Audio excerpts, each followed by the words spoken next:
The neural dampener around his neck pulsed with a cold white light every 4 seconds, marking time like a metronome of subjugation. Commander Tessa Blackwood counted 12 pulses while Admiral Jensen droned through the standard asset transfer. Protocols, his voice competing with the hum of Orbital Station Artemis's recycled air systems. Prize Unit 23. Designation, Solari male.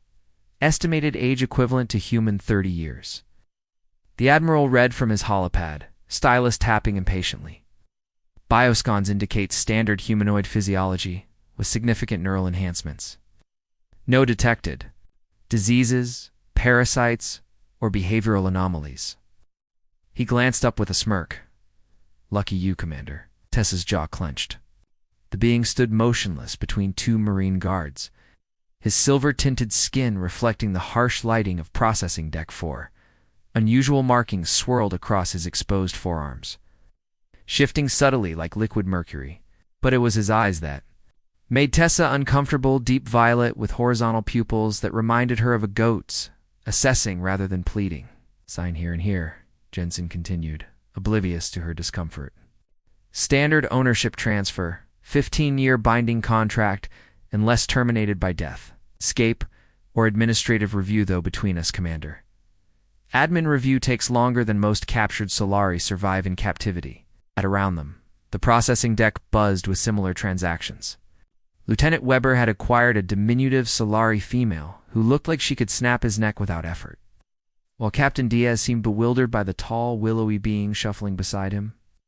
The atmosphere reeked of military disinfectant and thinly veiled xenophobia. Any special handling instructions? Tessa asked, keeping her voice neutral. Standard protocols apply. Neural dampener stays on, removes aggression and higher cognitive functions. Feed once daily.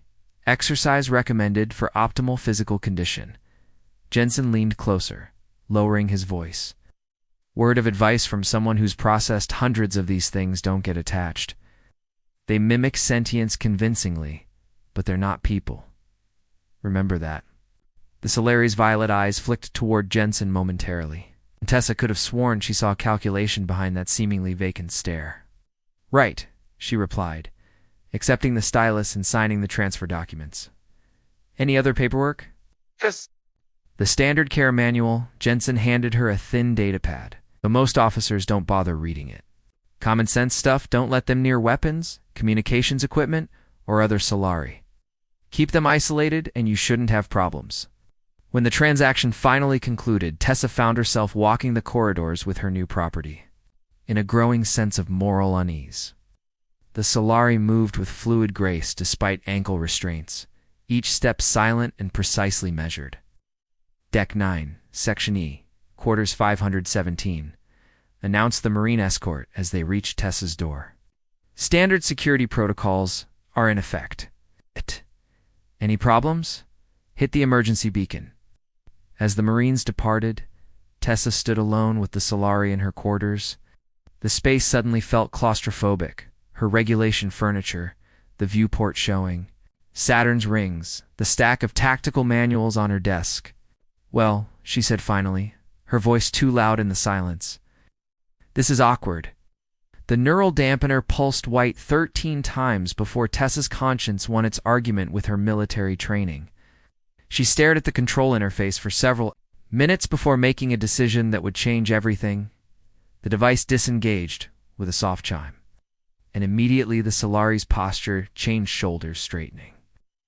Breathing deepening, those strange violet eyes focusing with unnerving intensity. Do you have a name?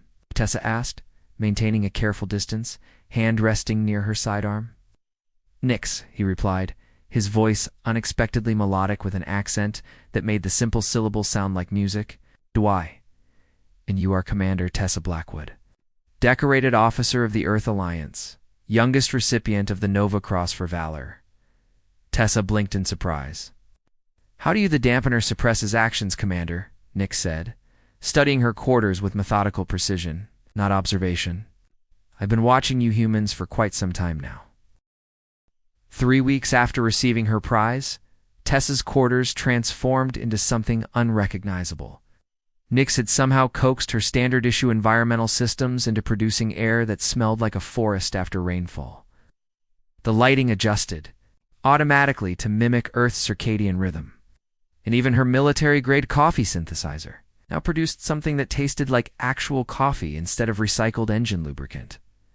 "How are you doing this?" Tessa asked, watching as Nyx's fingers danced across her maintenance console. Silver blue energy seemed to flow from his fingertips into the system. "Your technology is primitive but adaptable," Nyx replied without looking up. "It responds well to suggestion. You're suggesting to my air scrubbers, in a manner of speaking?" He turned toward her, those unsettling violet eyes reflecting the console's glow. "Your species builds machines as servants. Mine cultivates them as partners."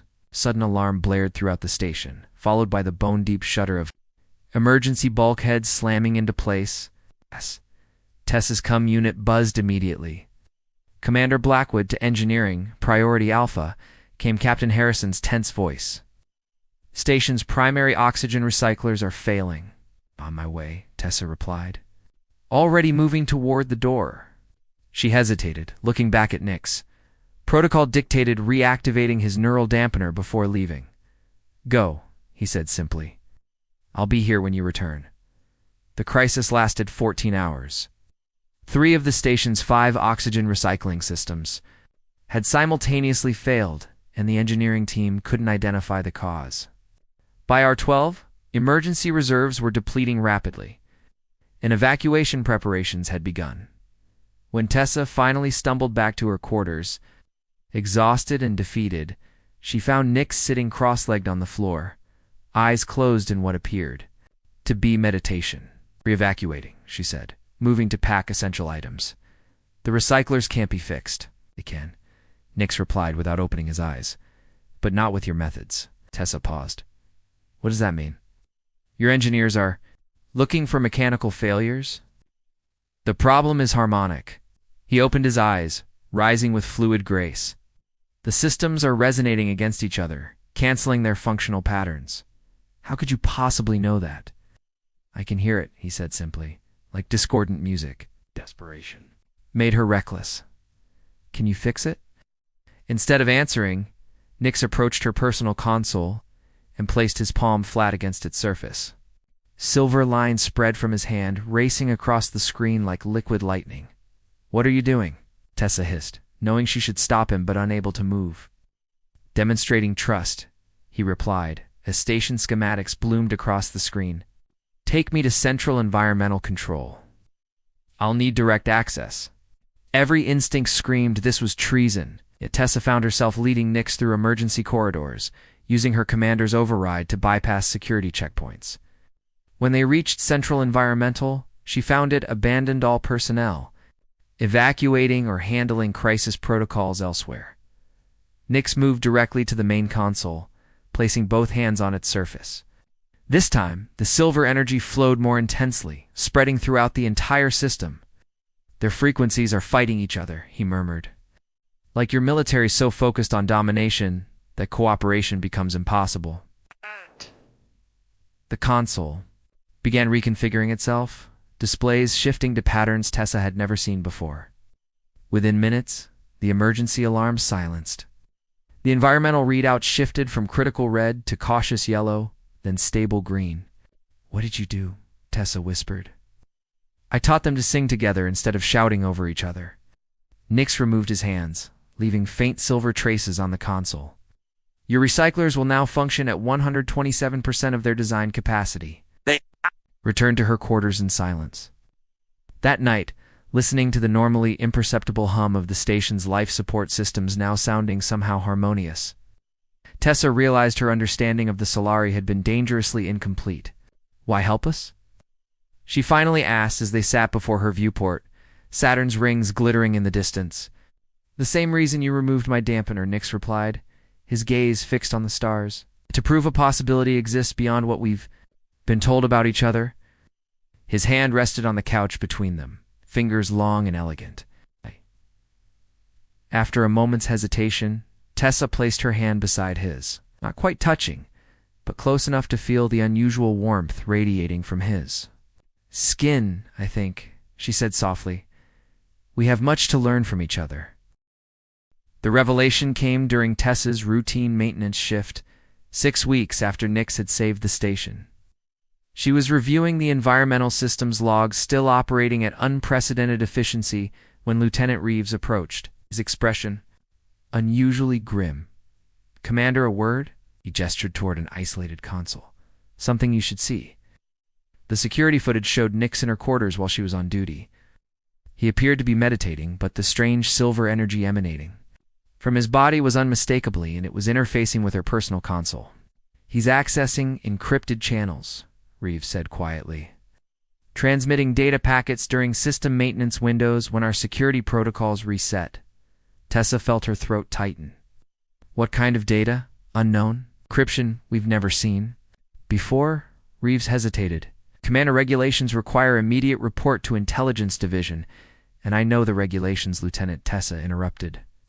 I'll handle this personally. Delete this footage. Commander, that's an order. Lieutenant. Her hands trembled slightly as she entered her quarters later that evening. Nick stood by the viewport, his silver skin reflecting starlight, seemingly lost in contemplation. You've been transmitting messages, she said without preamble. Using preamble? My access to reach outside the station. He turned slowly, his expression unreadable. Yes, to whom? My people. He moved toward her with that fluid grace that still unsettled her. The ones you believe you've defeated in battle. Explain, she commanded, her hand moving instinctively to her sidearm. Nix regarded the weapon with something approaching pity. Your military has fundamentally misunderstood what you're fighting, Commander. When a Solari body dies, the consciousness doesn't. It transfers to a new Vesselor, back to the collective consciousness. Tessa felt cold realization spreading through her chest. You're saying the Solari forces we've killed aren't actually dead? Define dead, he replied, echoing her posture with unsettling precision. Their original bodies ceased functioning. Yes, but their memories, experiences, knowledge all preserved. All studying your tactics, technology, weaknesses. How many? She whispered. From the Battle of Proxima Centauri alone. 200,000 consciousnesses. My violet eyes held hers steadily. They're currently waiting, observing humanity through countless channels your security systems can't detect. Tessa sank into a chair, the implications staggering. You're telling me we're about to face an army of immortal soldiers who've been studying us while we thought we were winning? Nix moved closer, kneeling before her. We don't want war, Tessa. We never did. The consciousnesses aren't returning as soldiers. They're returning as scholars, diplomats, teachers. Then why the attacks? Why the conflict? Your species fired first. We responded as necessary while we studied you. His hand cautiously covered hers, warm and surprisingly soft. I've been transmitting evidence that humans can change that. You're capable of compassion, understanding, growth. The touch sent an unexpected current through her skin, both alarming and exhilarating. Evidence. What evidence? He said. Simply, the commander who removed my dampener, who trusted me to save your station, who questions her orders.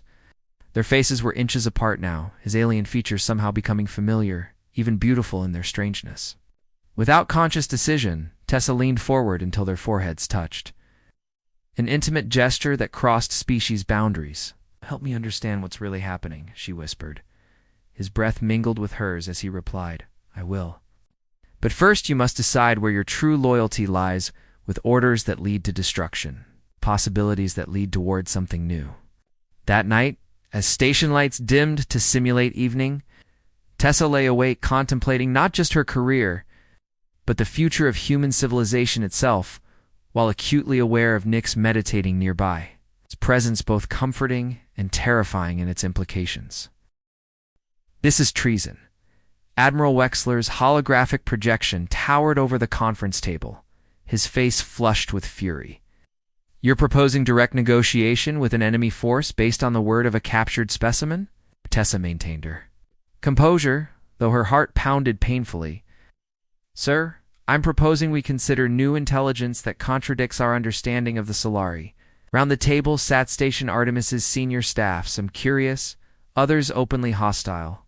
Captain Harrison studied her with narrowed eyes, while Dr. Okafor, the station's chief scientist, seemed intrigued. "What exactly are you suggesting, Commander?" Dr. Okafor asked, leaning forward. "A controlled communication channel, direct dialogue." Instead of continued military engagement, Tessa activated the presentation she and Nix had prepared over the past week. Evidence suggests the Solari consciousness transfer capabilities mean our current strategy is not only ineffective, but potentially catastrophic. The meeting deteriorated quickly after that. Admiral Wexler ordered her confined to quarters pending formal investigation. As security officers escorted her from the conference room, she caught Dr. Okafor's thoughtful gaze, the only hint someone might have actually listened, back in her quarters. Nix waited silently as guards performed a security sweep, reinstalling monitoring devices Tessa had previously disabled. "They've added quantum lock protocols to your neural dampener," she murmured once they were alone. "I can't remove it anymore." "They fear what they don't understand," Nix replied, the dampener around his neck pulsing steadily. "But they haven't disabled the bioenergy transfer functions they don't know exist." That night, with surveillance cameras watching their every move, Tessa and Nix lay on opposite sides of her small quarters. Under the blanket of darkness, his voice whispered directly into her mind. Explaining the Technica Solari ability the dampeners couldn't block. "Your military assumes our connection. Requires technology." His thoughts caressed her consciousness. "They don't realize we evolved beyond such limitations millennia ago." Over the following days, as Tessa faced increasing scrutiny and isolation, their mental connection deepened. During endless interrogation sessions, she maintained her official position while Nix worked, visibly using the station's systems to reach his people without detection. 2 weeks into her confinement, something unexpected happened. As they lay in darkness, their mental communion had evolved beyond mere communication. Tessa felt Nix's consciousness merge partially with hers, intimacy beyond physical connection. She experienced flashes of his memories, the crystalline cities of his homeworld, the harmonious society built on shared consciousness, the confusion and pain when humans attacked without provocation. In turn, he experienced her childhood on Earth's last green continent, her idealism upon joining the Alliance, her growing disillusionment with military propaganda, their minds entwined like lovers, barriers dissolving between species. "This is what we offer," Nix's thoughts whispered through her being. "Not conquest, but connection. Understanding beyond words." In that profound union, Tessa understood the true nature of the Solari offer: not surrender, but transcendence. Not the end of humanity, but its evolution towards something greater. Their mental connection was interrupted by alarms, blaring throughout the station. The door to her quarters slid open, revealing Dr. Okafor with 2 research assistants. "Commander Blackwood, you need to come quickly," the scientist said urgently. "A Solari delegation has appeared at the outer marker. They're requesting direct communication and they're asking for you in Prize Unit 23 by name." As they hurried through corridors filled with panicked personnel, Tessa felt Nix's mind brush reassuringly against hers. "It has begun," he thought. "The architects of peace must now build their first bridge." The observation deck teemed with military personnel, weapons drawn and aimed at the viewports. Outside, 7 Solari vessels hung in perfect formation, their organic, silvery hulls pulsing with the same rhythm as Nix's neural dampener. Admiral Wexler stood rigid before the communication console, flanked by security officers. His gaze hardened when Tessa and Nix were escorted in. "Wait. Your prize has friends," he spat. "They're demanding we release him to their custody as a prerequisite for negotiations." Tessa stepped forward. "Sir, this validates everything I've reported. They're offering diplomatic engagement rather than military confrontation." "Or it's a trap," Captain Harrison countered. "A coordinated extraction operation," Dr. Okafor cleared her throat. "Our scans detect no weapon signatures from their vessels. Their shields are lowered as significant vulnerability." The main viewport, illuminated with the image of a Solari female, her features similar to Nix's but with intricate silver markings across her face. "I am Emissary Vela of the Solari Convergence," she announced, her voice resonating with the same melodic quality. As Nyx's, we come seeking peaceful resolution and the return of our knowledge-bearer, designation Nyx. Admiral Wexler stepped forward. This station is a military installation. Your presence is an act of aggression. We disagree, Vila replied calmly. Our presence is an act of trust. We stand before you, unshielded, offering dialogue instead of destruction. Tension crackled through the observation deck. Tessa felt Nyx's consciousness brush against hers, conveying a silent request. With deliberate movements, she approached the neural dampener control panel. Commander Blackwood, stand down, Wexler barked. Sir, with respect, we need to demonstrate equal trust, Tessa replied, entering her override code. The dampener around. Nyx's neck deactivated with a soft chime. Gasps echoed through the deck as Nyx stepped forward. Silver energy now visibly flowing across his skin. Rather than attacking or attempting escape, he placed his hand on the communication console. The station's systems responded immediately displays, shifting to show thousands of locations throughout human space where Solari observers had been, gathering data, not for invasion plans, but cultural understanding. Art, music, literature, philosophy. We have studied your capacity for creation as well as destruction, Nyx explained, his voice carrying new authority without the dampener's suppression. We believe humanity's potential lies beyond conquest. Emissary Vela nodded on screen. We offer an exchange of knowledge instead of casualties. Evolution instead of extinction. Admiral Wexler's face contorted with suspicion. And if we refuse, then we continue as before, Vela answered simply. But know that every Solari consciousness your weapons have destroyed has been reborn with greater understanding of your weaknesses. Victory through conventional means is impossible against beings who cannot truly die. Silence fell across the observation deck as the implications sank in. Tessa stepped forward, standing beside Nyx. Sir, I formally request permission to serve. As human liaison to the Solari delegation, she said, I believe I'm uniquely positioned to facilitate understanding between our species. Dr. Okafor moved to join them. I second this request. Commander Blackwood has demonstrated remarkable insight into Solari nature. The following hours dissolved into tense negotiations, military posturing, and ultimately reluctant acceptance of inevitable change. Temporary accords were established, and communication protocols developed. Tessa found herself standing alone with Nyx in a small preparation room, awaiting transport to the neutral vessel where initial diplomatic talks would begin. Your career's over? Nyx observed quietly. Your military will never fully trust you again. Tessa smiled wryly. Perhaps something better can take its place, such as... His violet eyes studied her with familiar intensity. Understanding, connection. She stepped closer, the air between them charged with possibility. Whatever exists between different worlds when they choose to build bridges instead of weapons. Nyx reached out, his silver-tinged hand gently cupping her face. Among my people, consciousness can be shared between beings who form profound connections. We call it resonance binding. Is that what happened between us? Tessa asked, leaning into his touch. The beginning of it, he replied, his thumb tracing the contour of her cheek. True resonance takes time, choice, commitment. Their faces drew closer, the boundary between alien and human seeming increasingly arbitrary. How much time? Shh, whispered. Lifetimes, he answered, his breath warm against her lips. Or perhaps just this moment, if we choose it. As their lips met an ancient gesture of intimacy transcending species, Tessa felt the last neural dampener dissolve, the one she had placed around her own heart.